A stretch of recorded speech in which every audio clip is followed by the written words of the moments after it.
Bismillahirrahmanirrahim. Assalamualaikum warahmatullahi wabarakatuh. Alhamdulillahi rabbil alamin. Alhamdulillahilladzi khalaqal mauta wal hayata liyabluwakum ayyukum ahsanu amala wa huwal azizul ghafur. Allahumma shalli ala sayyidina Muhammad wa ala alihi wa ashabihi ajma'in. Ya Allah, berkahi majlis ini. Catatkan kami menjadi hamba-hamba yang Kau ampuni seluruh dosa kami, menjadi hamba yang Kau curahkan rahmat, menjadi hamba yang Kau cukupi, menjadi hamba yang Kau angkat derajatnya dunia akhirat. Engkau berikan rezeki hanya yang halal barokah. Ya Allah, berikan kepada kami petunjuk-Mu, agar setiap langkah kami ada di jalan-Mu. Sehatkan lahir batin kami ya Allah, dan hapuskan semua dosa dan aib kami ya Arhamar Rahimin. Amin ya Rabbal Alamin. Hadirin,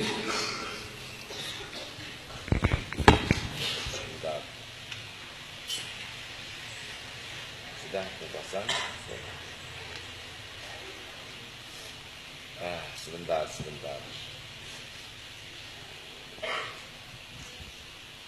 Sudah live ini?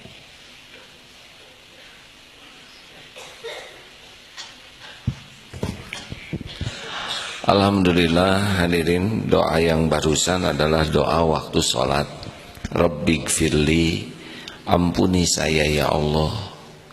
Warhamni, limpahi saya dengan kasih sayang-Mu, rahmat-Mu. Wajburni, cukupi segala keperluan lahir batin saya. Warfa'ni, angkat derajat dunia akhirat. Warzukni, rezeki yang halal barokah ya Allah. Wahdini, bimbing saya, berikan petunjuk setiap berfikir, setiap berucap, setiap bertindak, setiap melangkah. Wa'afini, berikan kepada saya kesehatan, sehat yang membuat saya taat padamu. Wa'fu anni, bersihkan, cabut semua dosa, hapus sehingga tidak berbekas sama sekali dunia akhirat. Harusnya ya kawan-kawan sekalian, sholat itu menjadi sesuatu yang sangat menyenangkan. Sholat itu menjadi sesuatu yang sangat penting bagi kita. Kita rindukan. Karena sholat itu begitu strategis, begitu penting. Karena dalam sholat itu terkumpul semua yang kita perlukan, itu ada di dalam sholat. Maka wasta'inu bisabri wassalah. Tapi sholat ini susah kecuali bagi orang yang khusyuk. Kita dengar dalilnya ya, silakan. Surat Al-Baqarah ayat 45-46. Al-Baqarah ayat 45-46. أعوذ بالله من الشيطان الرجيم بسم الله الرحمن الرحيم واستعينوا بالصبر والصلاة وإنها لكبيرة إلا على الخاشعين الذين يظنون أنهم ملاقو ربهم وأنهم إليه راجعون. Dan mohonlah pertolongan kepada Allah dengan sabar dan salat. Dan salat itu sungguh berat kecuali bagi orang-orang yang khusyuk, yaitu mereka yang yakin bahwa mereka akan menemui Rabb-nya dan bahwa mereka akan kembali kepadanya.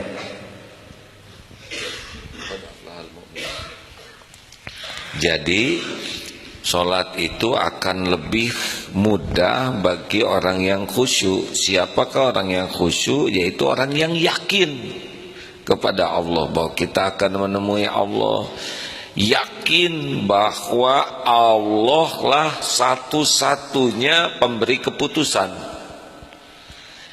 Begini, kita sering khusyuk ketika kita berhadapan dengan yang memberikan keputusan. Yang melamar itu khusyuk, menunggu diterima atau ditolak. Yang mendengar keputusan hakim juga khusyuk, karena dia akan tahu. Yang pinjam uang khusyuk, karena ingin tahu diterima atau ditolak. Jual beli juga khusyuk, jadi atau tidaknya. Nah, ketika kita yakin ini segala urusan itu ada di dalam genggaman Allah, Allah lah yang menentukan apapun. Kita ingin sesuatu baru bisa terjadi dengan izin Allah. Ancaman dari siapapun tidak akan bahaya tanpa izin Allah. Kita meminta kepada yang menguasai segalanya, yang menentukan segala sesuatu, yang keputusannya tidak bisa dihalangi atau ditolak atau dicegah siapapun. Jadi kita sholat itu sedang menghadap kepada yang maha penting, yang menentukan segalanya bagi kita.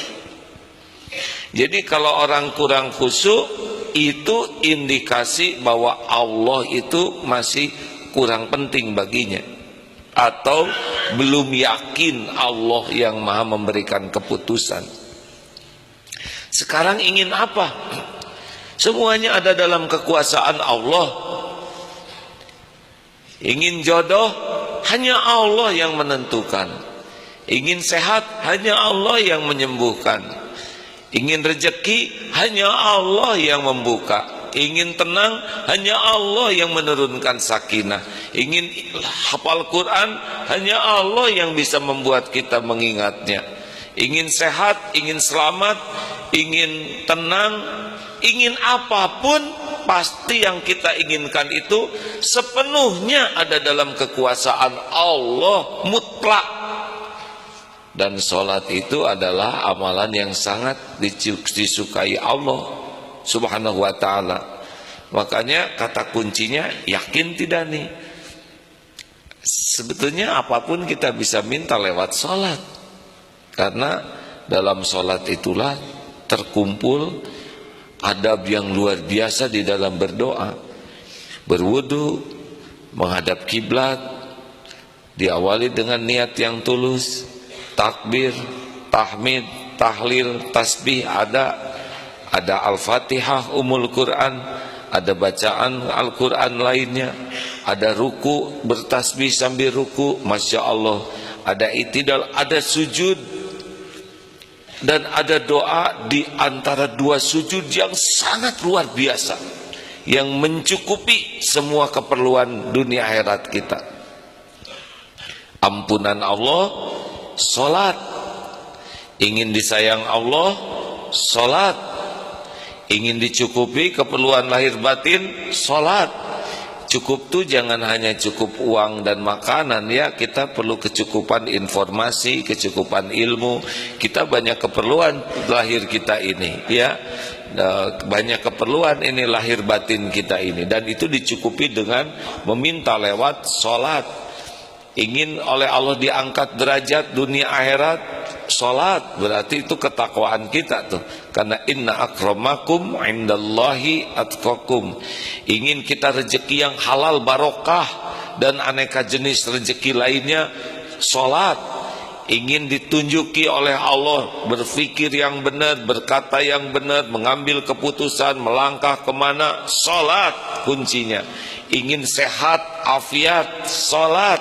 Ingin tanpa jejak dari dosa-dosa kita, wa'fu anni, sholat. Jadi udah komplit dalam sholat itu. Jadi kalau sholat kita khusyuk dari mulai takbir sampai salam, dan Allah menilai ini sangat baik, itu keperluan kita dicukupi semua. Sayangnya kita sholat tuh ke masjid, tapi lewat aja begitu. Allahu Akbar, las, pergi kemana, banyak hal yang tidak penting yang kita pikirkan. Bahkan tidak jarang maksiat juga dipikir dalam sholat, rencana dosa dipikir dalam sholat.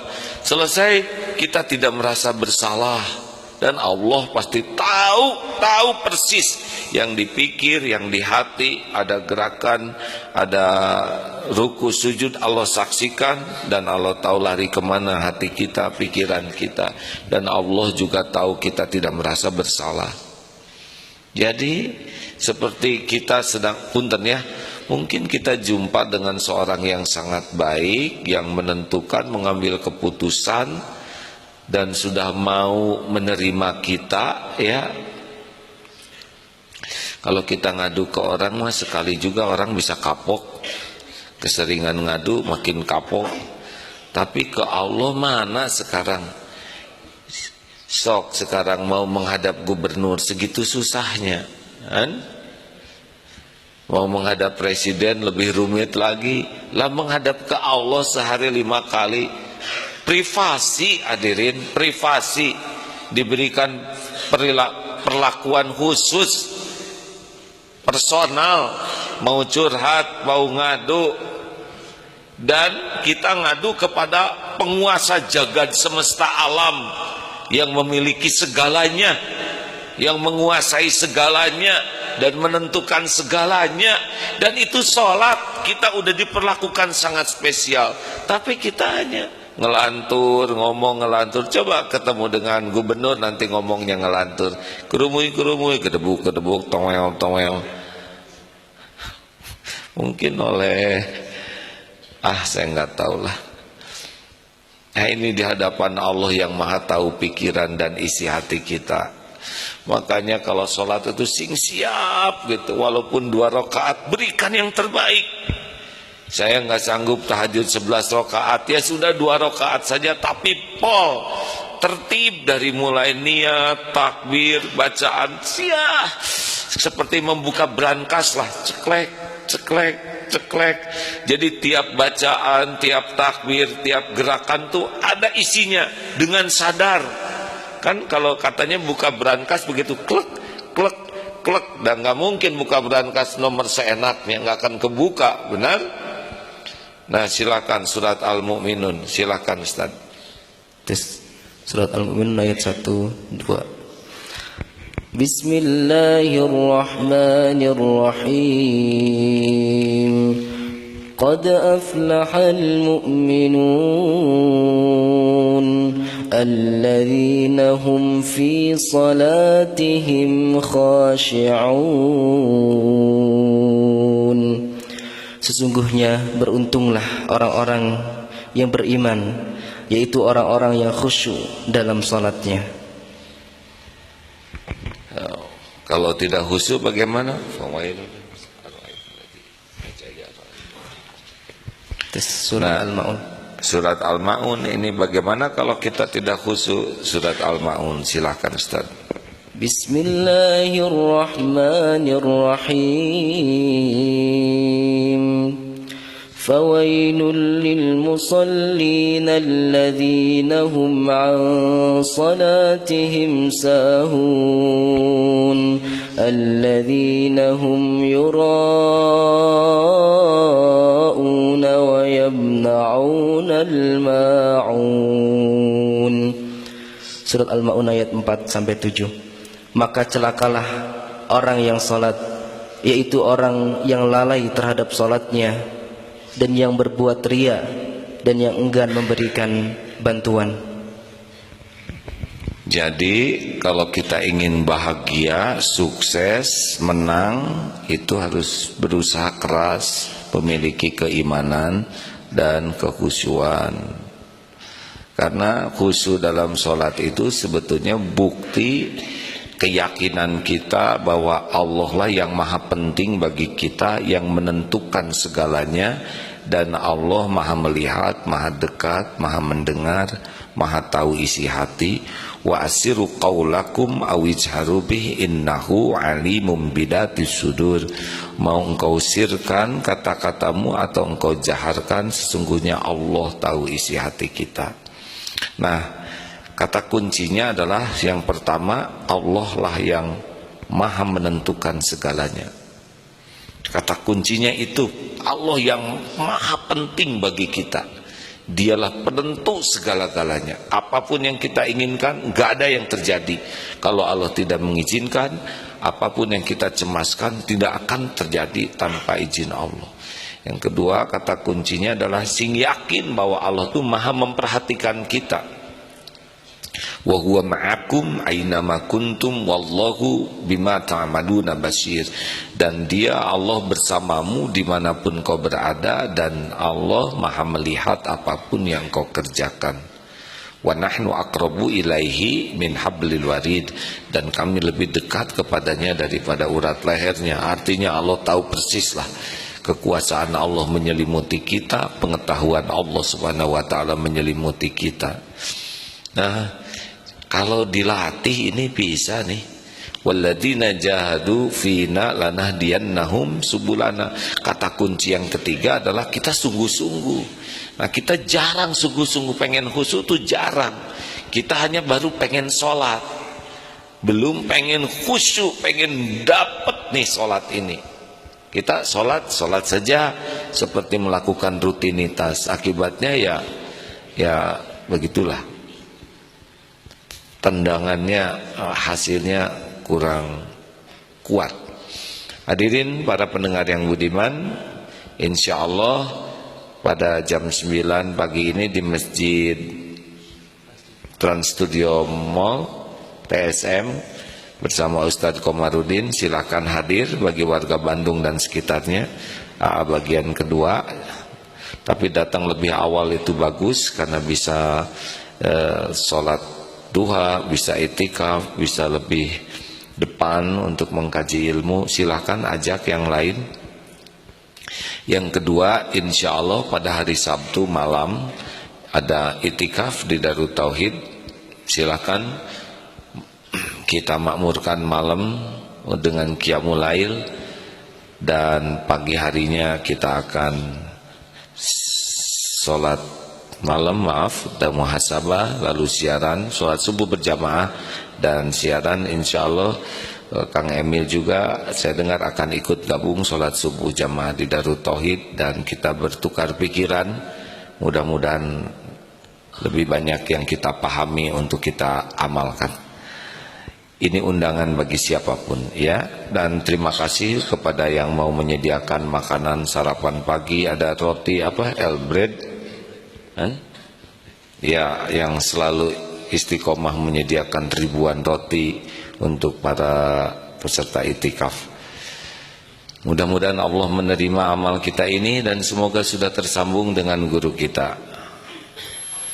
Waalaikumsalam warahmatullahi wabarakatuh.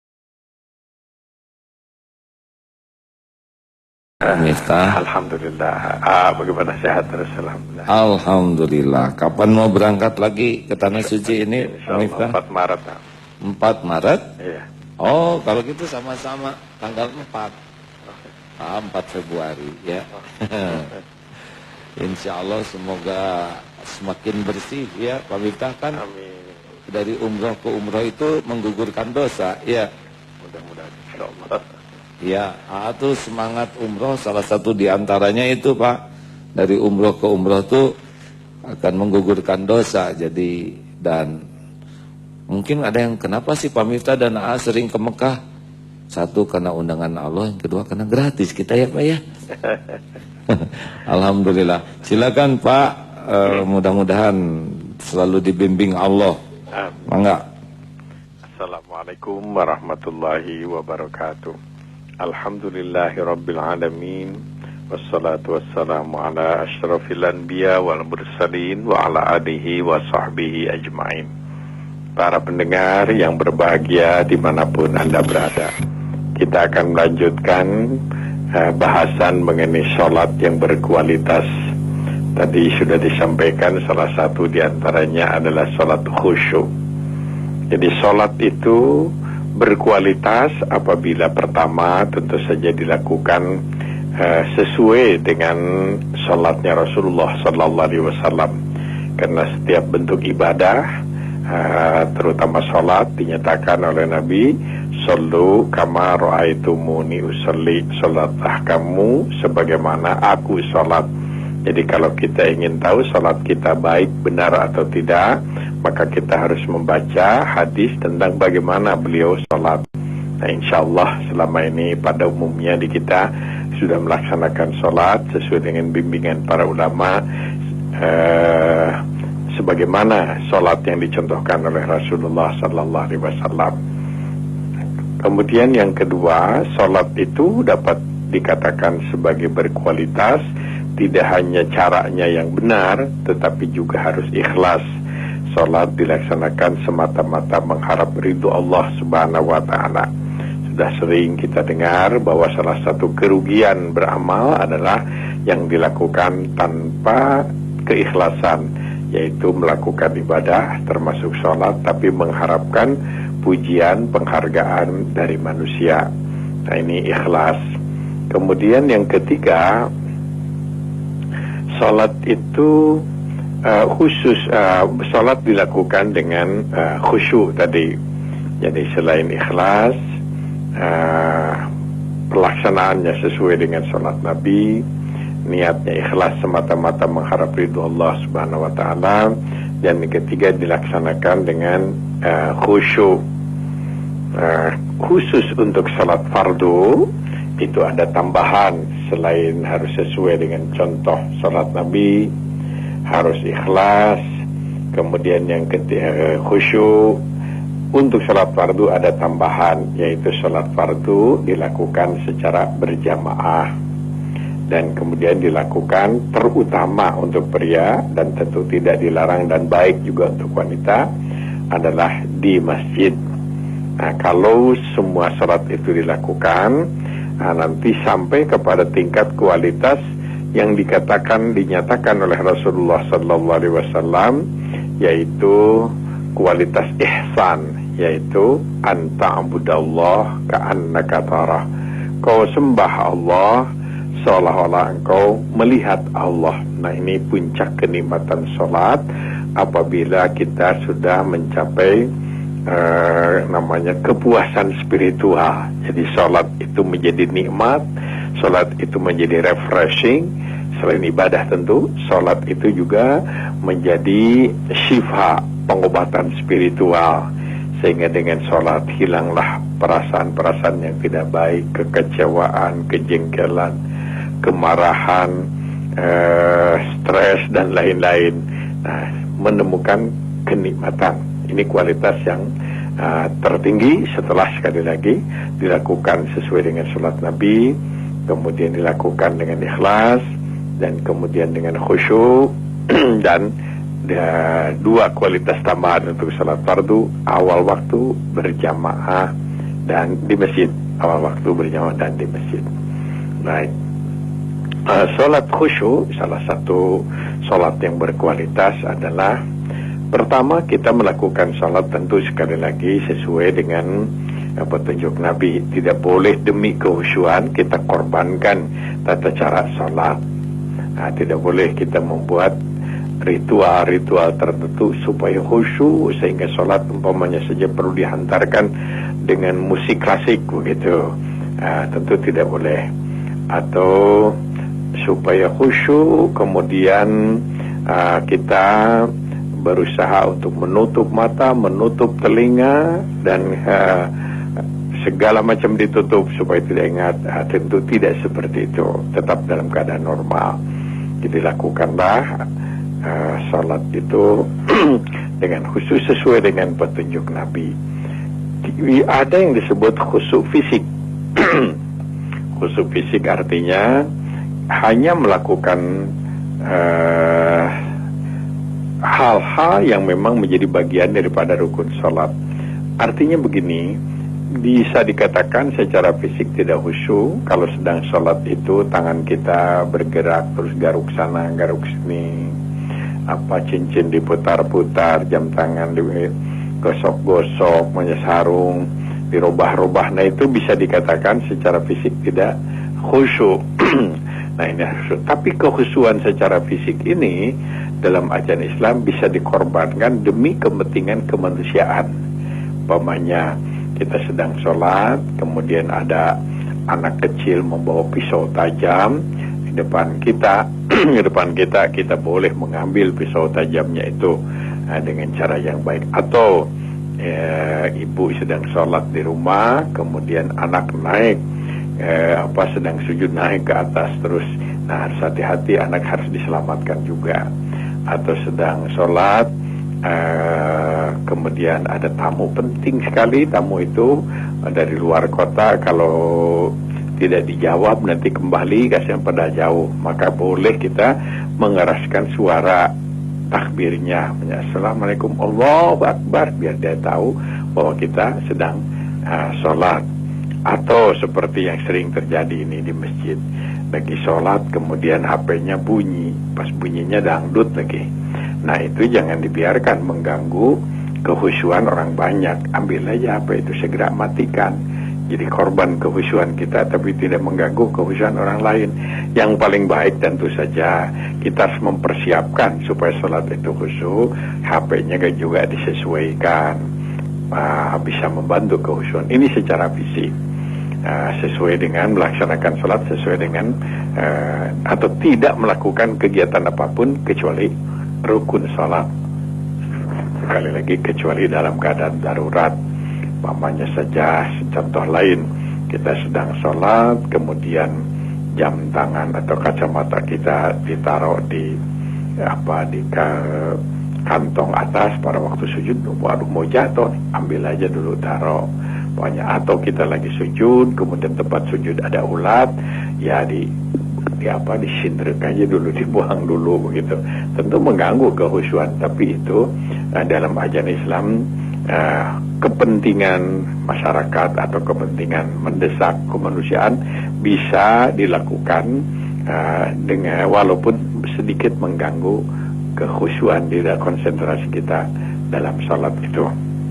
Banyak saya kira contoh-contoh di mana kita harus melakukannya. Baik, yang kedua ini yang agak lebih berat, yaitu khusyuk itu adalah namanya menghadirkan hati atau disebut tazakkur dan tadabbur, merenungkan kebesaran Allah, merenungkan makna demi makna dari bacaan sholat. Tidak mudah. Kadang-kadang kita sudah tahu artinya, tapi punya bayangan-bayangan yang lain. Dan disinilah pelatihan kita dengan ingat yang lain, kembalikan bahwa kita sedang sholat. Tidak boleh lagi sholat membiarkan pikiran itu kemana-mana. Kehusyuan ini bisa dibantu dengan pertama tentu saja pakaian kita harus betul-betul mendukung.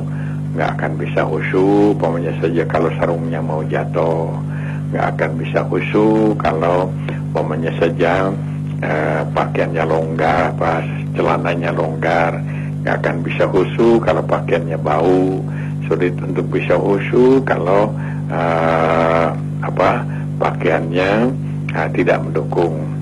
Kemudian itu pakaian tempat sholat juga harus bisa mendukung kekhusyuan itu. Kita tidak akan bisa khusyuk kalau di sajadahnya ada gambar-gambar yang dapat mengganggu konsentrasi kita. Kemudian selanjutnya juga tidak kalah pentingnya tentu situasi yang kondusif, lingkungan, tidak ada suara-suara yang dapat mengganggu kekhusyuan sholat. Makanya dalam ajaran Islam, kalau kita sedang baca Quran atau kita sedang wirid berzikir, ada di masjid itu orang yang lagi sholat, supaya dipelankan, jangan mengganggu orang lain yang sedang sholat. Jadi ada juga perkecualian, umpamanya saja kita sedang sholat atau teman kita sedang sholat, kita perlu permisi cepat ini. Padahal dia sholat boleh mengatakan maaf ya saya pergi, dia dengar tentu saja. Nah tentu yang sholat nggak boleh menjawab ya. Mengat suara, jangan ada suara yang bisa mengganggu konsentrasi kekhusyuan salat itu. Jadi penuh yang kita ingat itu adalah bacaan salat. Kemudian berikutnya adalah banyak membantu kekhusyuan salat itu ialah kita mengetahui arti dari bacaan-bacaan salat. Pertama, kalau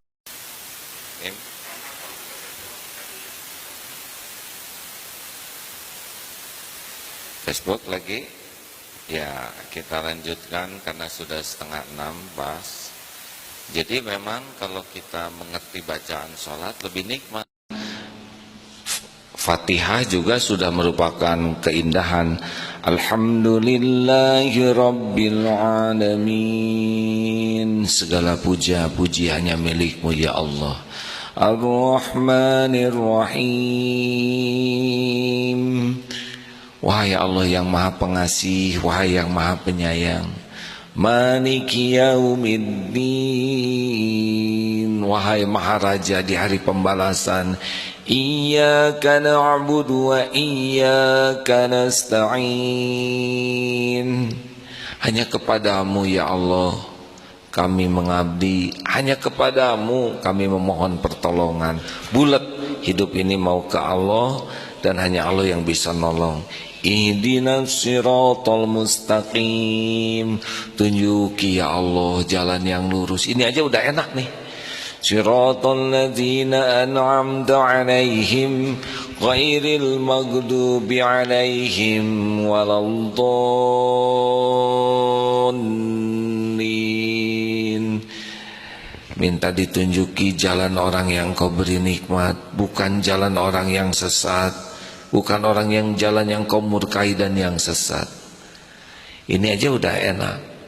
Apalagi fabi ayyi ala'i rabbikuma tukadziban. Maka nikmat Tuhanmu manakah yang Kau dustakan? Ini udah nikmat sekali hadirin kalau kita dengan izin Allah bisa memahami arti ayat-ayat itu. Sudah ada kehusuan tersendiri. Maaf nih, Deng. Sebentar, maaf. Jadi bagusnya kita paham. Pada waktu ruku dinikmati, pada waktu sujud itu, nah ya kalau mencoba sujud itu kan harus sangat enak. Sesudah sujud persiapan mau doa di antara dua sujud ini nih, udah sujud tuh rasakan kening bersimpu di hadapan Allah yang maha tinggi. Subhana rabbiyal a'la. Maha suci Engkau wahai Allah yang maha tinggi. Terasa kita tuh ngedepruk, sedangkan Allah penguasa jagat semesta, kita lagi bersimpuh. Lalu selesai itu doa, ini doa super ya. Rabbighfirli. Benar-benar ngarap-ngarap ampunan yang tadi itu ya. Disayang, dicukupi. Oh, kalau ini benar-benar dinikmati, apalagi sesudah itu tutup dengan tahiyat akhir. Ada syahadatnya, asyhadu an la ilaha illallah wa asyhadu anna muhammadar rasulullah. Itu kan bersaksi ke Allah tuh. Makanya mungkin pas telunjuk diangkat tuh supaya mengingatkan kita sedang bersyahadat. Terakhir di penghujung sholat itu doa mustajab lagi tuh. Keluarkan doa-doa yang penting, baru tutup dengan salam. Aduh, yang sedih bagaimana? Sholat. Yang jatuh cinta, tobat. Sholat dan tobat.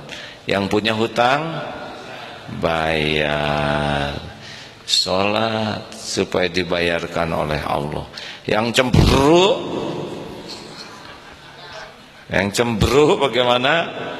Sholat lalu perbanyak tobat ya. Sakit, sholat. Galau, Sholat. Wah, pokoknya mah enak ngadu kepada Allah secara spesial. Karena Allah pasti memperlakukan personal, ya. Walaupun kita berjamaah, tetapi Allah Subhanahu wa taala menerima kita secara personal. Walaupun yang doa macam-macam sesudah sholat, tetap aja tidak ada yang meleset, tidak ada yang tertukar. Ya, begitulah rekan-rekan sekalian.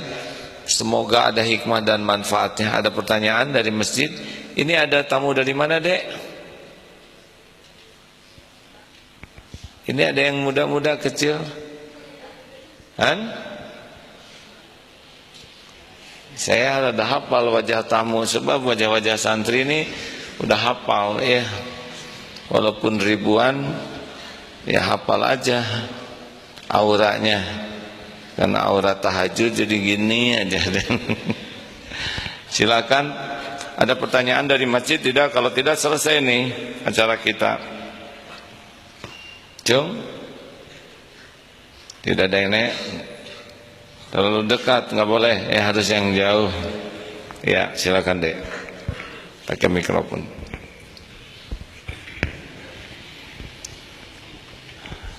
Assalamualaikum warahmatullahi wabarakatuh. Waalaikumsalam warahmatullahi wabarakatuh. Mau tanya tentang kehusuan sholat yang tadi. Kita dianjurkan untuk tidak menutup mata, telinga gitu. Tapi kalau misalnya dengan menutup mata itu kita lebih bisa kayak menghadirkan hati, itu gimana Ustaz? Ya, jangan ditutup selama-lamanya ya. Jadi tetap kita harus tahu tempat sujud kita ada apa, siapa tahu ada kalajengking ya, atau ada kucing sedang makan di sana. Jadi buka normal aja, buka tutup. Juga seperti tadi tidak boleh sholat diiringi oleh lagu klasik misalkan Allahu Akbar atau itu mau ditasik ya kan. Makanya muhasabah kalau pakai lagu-lagu juga asa enggak pas ya. Bagaimana, apakah perlu gelap gulita? Jangan. Redup mungkin enak ya, sepertiga malam terakhir itu memang nggak bisa dipungkiri kalau redup itu cenderung lebih sedikit yang kelihatan. Ini juga rambut kalau lelaki ya. Rambut kadang-kadang kalau yang panjang Allah, aduh, jadi kayak kepret begitu ya kan. Ada yang mau sujud, aduh, asa kurang bijaksana kepada Allah kayak kepret begitu kepalanya. Ada yang begini, makanya pakai kopiah, yang paling aman mah gundul ya. Lalu kopiah juga harus ukurannya, ini bisa mengganggu sholat nih hadirin. Kalau sholat misalkan kopiah nomor 8 sedang kepala dia nomor 5, itu kan helm.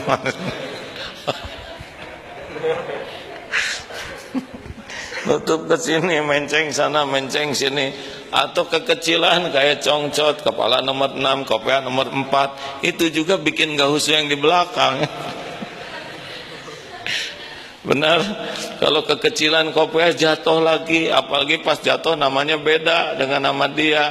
Namanya Teddy, kalau itu Samsu, berarti ketuker, mikir lagi. Uang logam jangan ditaruh di saku, pas sujud kelentung jalan ngoleng ke sana, atuh satu baris lihat orang dosa. Ini serius hadirin. Kalau perempuan nggak tahu bagaimana kasusnya, mungkin mau kenanya longgar ya Bu ya.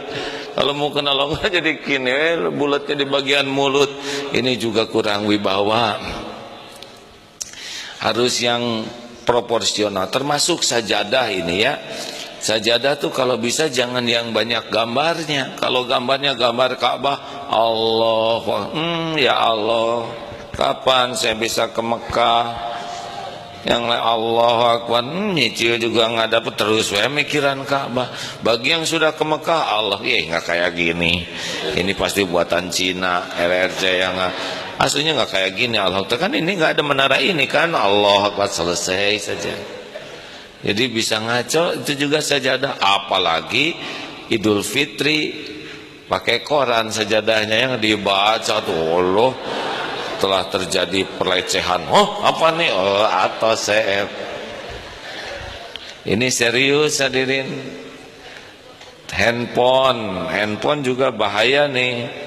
Handphone kalau bisa benar-benar di-silent-kan, karena kalau getar juga bikin penasaran. Siapa yang telepon nih? Jangan-jangan ini dia. Jadi gesit sholatnya untuk mengejar panggilan. Tahajud juga hati-hati tuh. Kalau tahajud tuh dihilangkan hal-hal yang bisa menggoda, mengganggu, yang membuat, termasuk ada makanan. Lagi sholat Allahu Akbar kelihatan itu ya, ada cistik Allah. Jangan-jangan diambil adik saya nih, Allahu Akbar, beres. Atau sholat duha dekat dengan ketoprak atau makanan di meja, gesit, hadirin, tidak bisa diambil teman. Ini perlu diperhatikan. Termasuk tempat harum-haruman juga, kalau bau bermasalah tuh. Sujud di tempat sujud yang bau, jadinya ngeliat begini dengan hidungnya. Makanya bekal minyak wangi ngemodal tempat sujud itu enak kalau harum, benar?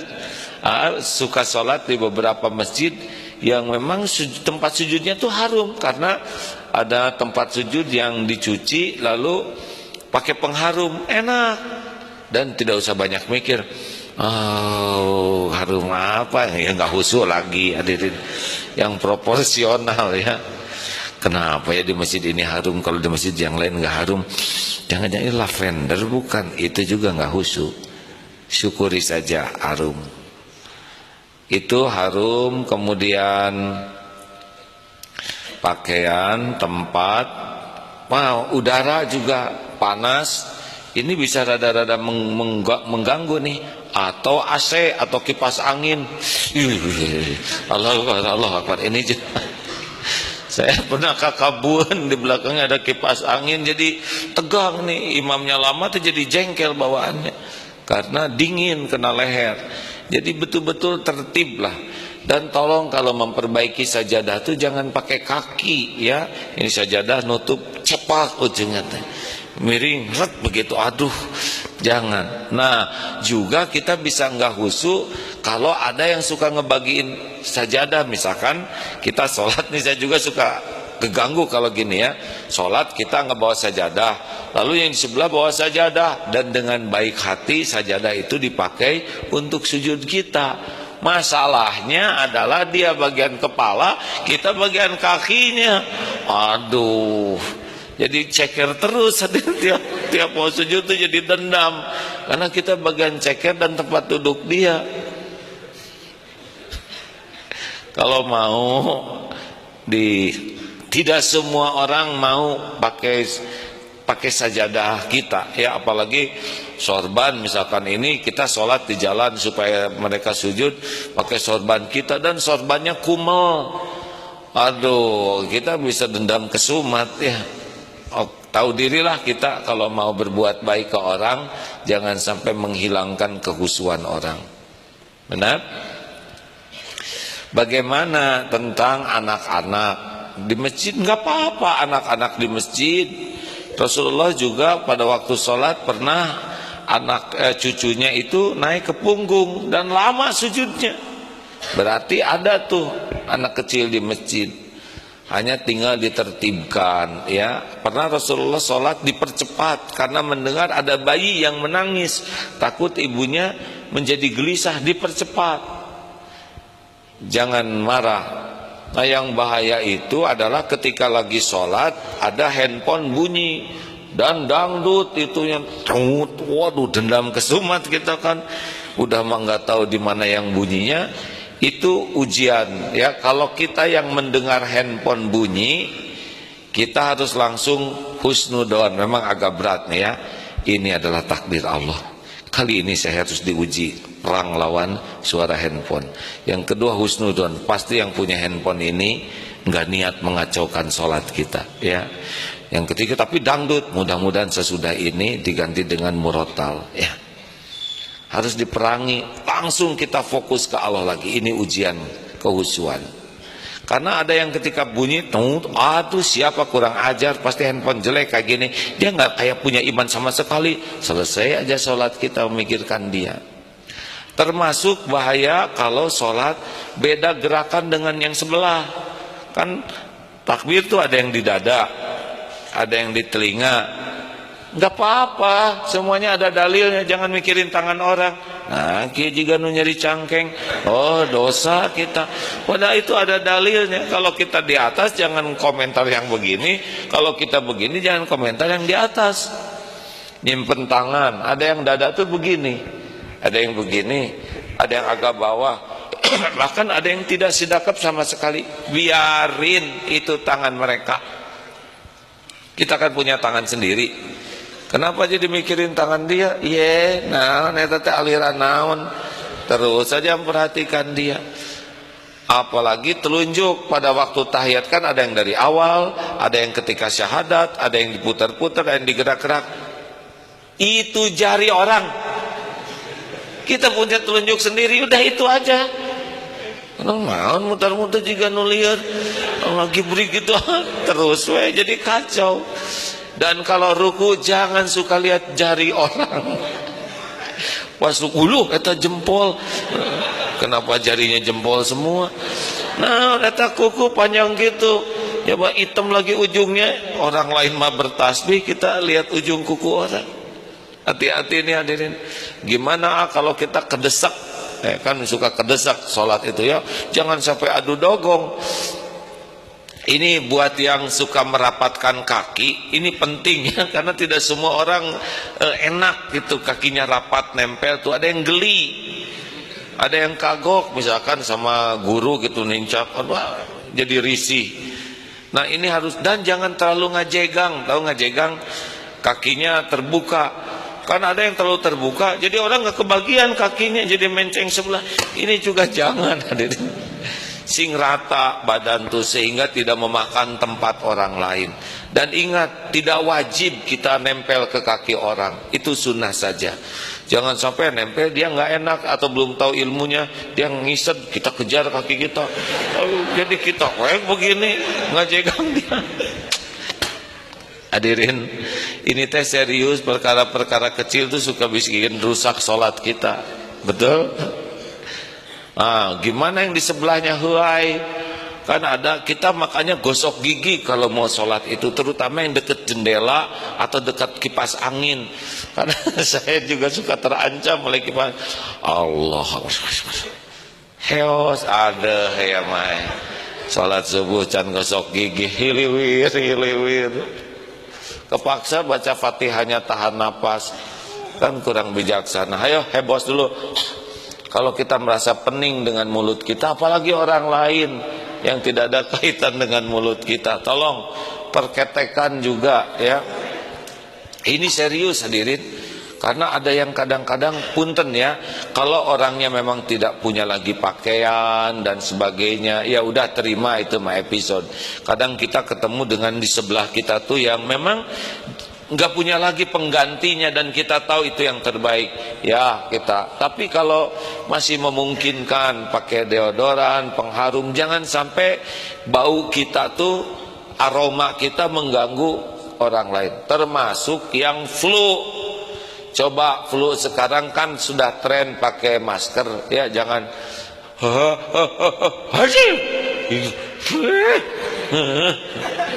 aduh, kita yang di sebelah ketularan ya Maya, bisa flu. Nah ini nyiksa. Cobalah kalau flu ditutup pakai masker supaya orang tidak merasa terancam oleh keberadaan kita. Waduh, dramatis ya. Termasuk yang sakit mata, misalkan cilehan ya, ada beleknya, waduh nular ya Maya. Terus cari di tempat yang lebih aman, yang membuat orang tidak terganggu kehusuannya. Hal lainnya adalah seperti yang tadi dikatakan guru kita Pak Miftah. Bagaimana nih kalau sudah sholat, kemudian kita zikir, tapi ada yang sholat. Nah kita harus jaga kehusuan orang sholat. Jangan sampai kita pakai mikrofon orang yang sholat, padahal kan zikir itu sunnah. Nah orang ngejaga sholat wajib itu harus kita bantu.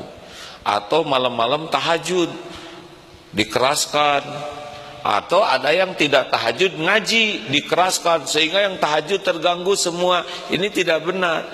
Orang yang tidur aja jangan terganggu oleh ngaji kita, apalagi yang sholat. Kalau mau ngaji pelan aja, secukupnya kita sendiri. Dan dikerasin juga bisa bikin ria. Ingin kedengaran kemerduan kita, ingin ketahuan kita tengah malam ngaji. Sudahlah, cukup Allah aja yang tahu. Ini saya kan tinggal di mihrab ini, jadi suka ketahuan juga. Kadang ada yang ngaji di sana kedengaran. Pelan aja ya, karena orang lain juga ada yang memerlukan istirahat. Begitu, makanya harus sangat hati-hati. Termasuk di masjid ini menjelang subuh, Bismillahirrahmanirrahim, kaset keras kemana-mana. Orang yang tahajud rusak, termasuk yang sholat sunnah di masjid rusak juga, karena sound sistemnya sangat keras. Padahal tidak menjadi penting untuk selalu mendengungkan